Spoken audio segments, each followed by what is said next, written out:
Hello नमस्कार, स्वागत है एक बार फिर से आपका अपने चैनल में जिसका नाम है चारों दिशाओं में भारत। इसमें हम लेकर आते हैं भारत से जुड़ी हुई अन्य देशों के साथ 5 बड़ी खबरें। शुरू करने से पहले आशा करते हैं आपका आज का दिन अच्छा रहे और आप अपने लक्ष्य की तरफ बढ़ते रहें। फिलहाल हम बढ़ते हैं आज की पहली खबर की ओर।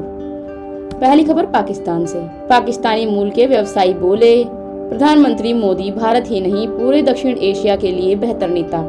बता दें कि पाकिस्तानी मूल के एक अमेरिकी व्यवसायी ने दुनिया की सबसे बड़ी लोकतांत्रिक प्रक्रिया के शांतिपूर्ण और सफल संचालन पर भारत के लोगों को बधाई दी और कहा कि प्रधानमंत्री नरेंद्र मोदी सिर्फ भारत में ही नहीं बल्कि पूरे दक्षिण एशिया क्षेत्र में स्थिरता की गारंटी हैं। पाकिस्तानी मूल के अमेरिकी व्यवसायी ने कहा, मोदी का नेतृत्व भारत की स्थिरता और भारत के भविष्य की गारंटी है। साजिद तरार ने कहा, मोदी के तीसरी बार सत्ता में आने से पाकिस्तान के लोगों को उम्मीद है कि भारत के साथ उनके रिश्ते बेहतर होंगे। भारत में आम चुनावों के सफल समापन पर बधाई देते हुए साजिद तरार ने कहा, यह भारतीय लोकतंत्र की ताकत और लचीलेपन का प्रमाण है। उन्होंने कहा, भारत का लोकतंत्र अमेरिका से भी ज्यादा मजबूत है। उधर पाकिस्तान के पूर्व सूचना व प्रसारण मंत्री फवाद चौधरी ने भी दोनों देशों के बीच अच्छे संबंधों की इच्छा जताई है और बिना वीजा यात्रा सुविधा शुरू होने की वकालत की है। बढ़ते हैं दूसरी खबर की ओर। पीएम मोदी को मस्क ने दी जीत की बधाई, भारत में काम को इच्छुक।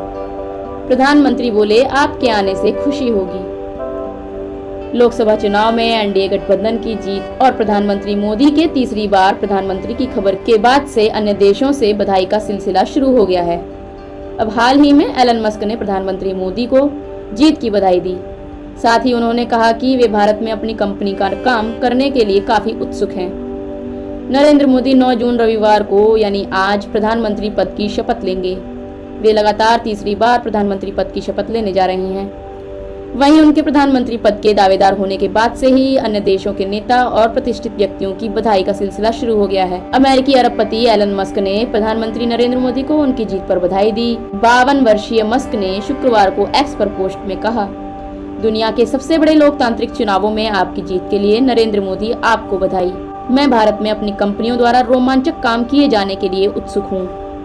वहीं कार्यवाहक पीएम मोदी ने मस्क की पोस्ट पर प्रतिक्रिया देते हुए कहा, आपकी बधाई के लिए आभारी हूँ एलन मस्क। उन्होंने कहा कि प्रतिभाशाली भारतीय युवा देश की जनसांख्यिकी, पूर्वानुमानित नीतियाँ और स्थिर लोकतांत्रिक राजनीति अपने सभी भागीदारों के लिए कारोबारी माहौल प्रदान करती रहेगी। बढ़ते हैं तीसरी खबर की ओर।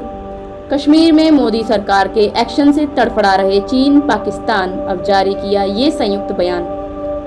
बता दें कि कश्मीर में मोदी सरकार के जबरदस्त एक्शन ने चीन और पाकिस्तान की हवा निकाल दी है। कश्मीर से अनुच्छेद 370 हटाए जाने के बाद से ही चीन और पाकिस्तान पानी से निकाली गई मछली की तरह तड़फड़ा रहे हैं, लेकिन वह कुछ कर नहीं पा रहे। हाल ही में पाकिस्तान के प्रधानमंत्री शहबाज शरीफ ने बीजिंग दौरे के दौरान शी जिनपिंग के समक्ष इस मुद्दे को फिर से उठाया है। लिहाजा चीन और पाकिस्तान ने शनिवार को दक्षिण एशिया में कश्मीर सहित सभी लंबित मुद्दों के समाधान के लिए किसी भी एक तरफा कार्यवाही का विरोध किया। चीन की यात्रा पर पहुंचे पाकिस्तान के प्रधानमंत्री शहबाज शरीफ ने कश्मीर की स्थिति से चीनी नेतृत्व को अवगत कराया। दोनों देशों ने अपनी सेनाओं के बीच बेहतर समन्वय को लेकर भी चर्चा की। शरीफ की 4 दिवसीय चीन यात्रा आज संपन्न हुई, जो मार्च में शुरू हुए उनके दूसरे कार्यकाल के बाद उनकी पहली यात्रा थी। इस यात्रा के दौरान शरीफ का ध्यान चीनी निवेश और सहायता को बढ़ाने पर था, क्योंकि उनका देश गंभीर आर्थिक संकट का सामना कर रहा है। चीन पाकिस्तान के संयुक्त वक्तव्य में कहा गया, दोनों पक्ष दक्षिण एशिया में शांति और स्थिरता बनाए रखने के महत्व, सभी लंबित विवादों के समाधान की आवश्यकता तथा किसी भी एक तरफा कार्यवाही के विरोध को रेखांकित करते हैं। इसमें कहा गया, पाकिस्तानी पक्ष ने चीनी पक्ष को जम्मू कश्मीर की स्थिति के नवीनतम घटनाक्रमों से अवगत कराया। चीनी पक्ष ने दोहराया कि जम्मू कश्मीर विवाद इतिहास से उपजा है और इसे संयुक्त राष्ट्र चार्टर, प्रासंगिक संयुक्त राष्ट्र सुरक्षा परिषद के प्रस्तावों और द्विपक्षीय समझौतों के अनुसार उचित और शांतिपूर्ण तरीके से हल किया जाना चाहिए। भारत पहले भी चीन और पाकिस्तान के ऐसे संयुक्त बयानों को खारिज करता रहा है। बढ़ते हैं चौथी खबर की ओर। ईयू चुनाव के लिए प्रचार करके लौट रही प्रधानमंत्री फ्रेडरिक्सन पर हुआ हमला, पीएम मोदी ने जताया दुख। बता दें कि डेनमार्क की प्रधानमंत्री मैट फ्रेडरिक्सन पर कोपेनहेगन में एक शख्स ने अचानक हमला कर दिया। फिलहाल मैट सदमे में है। इस घटना के बारे में ज्यादा जानकारी नहीं दी है। वहीं हमले की प्रधानमंत्री मोदी सहित यूरोपीय संघ के प्रमुखों ने निंदा की है। मीडिया रिपोर्ट्स में कहा गया है कि आरोपी ने पीछे से आकर फ्रेडरिक्सन को जोर से धक्का मारा, इससे वे लड़खड़ा गईं।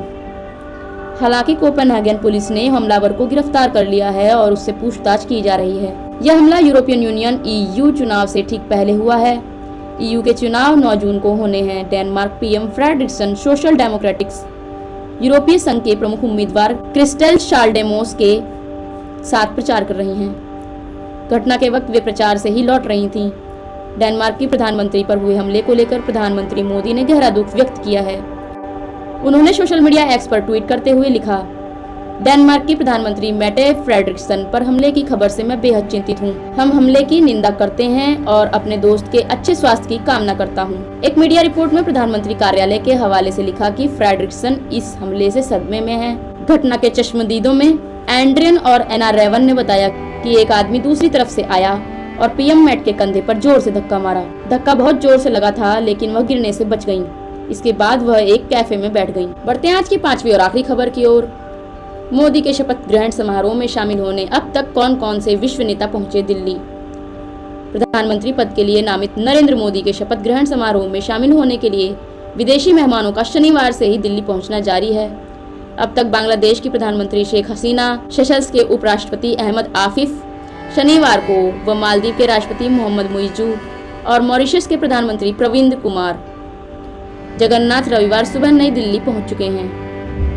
वहीं नेपाल के प्रधानमंत्री प्रचंड, भूटान के PM शेरिंग तोब्गे, श्रीलंका के राष्ट्रपति रानिल विक्रमसिंघे के भी कुछ ही देर बाद पहुंचने की संभावना है। पिछले साल नवंबर में मालदीव के राष्ट्रपति बनने के बाद मुइज़ू पहली बार भारत आए हैं। मुइज़ू और जगन्नाथ भारत के पड़ोसी देशों और हिंद महासागर क्षेत्र के 7 देशों के उन नेताओं में शामिल हैं जो आज शाम राष्ट्रपति भवन में मोदी और उनकी मंत्रिपरिषद के शपथ ग्रहण समारोह में शामिल होंगे। विदेश मंत्रालय के प्रवक्ता रणधीर जायसवाल ने सोशल मीडिया मंच एक्स पर एक पोस्ट में कहा, भारत और मालदीव समुद्री साझेदार और करीबी पड़ोसी हैं। आशा करते हैं आपको हमारी न्यूज़ पसंद आई होंगी। कल फिर हाजिर होंगे 5 नई और बड़ी खबरों के साथ। तब तक के लिए धन्यवाद।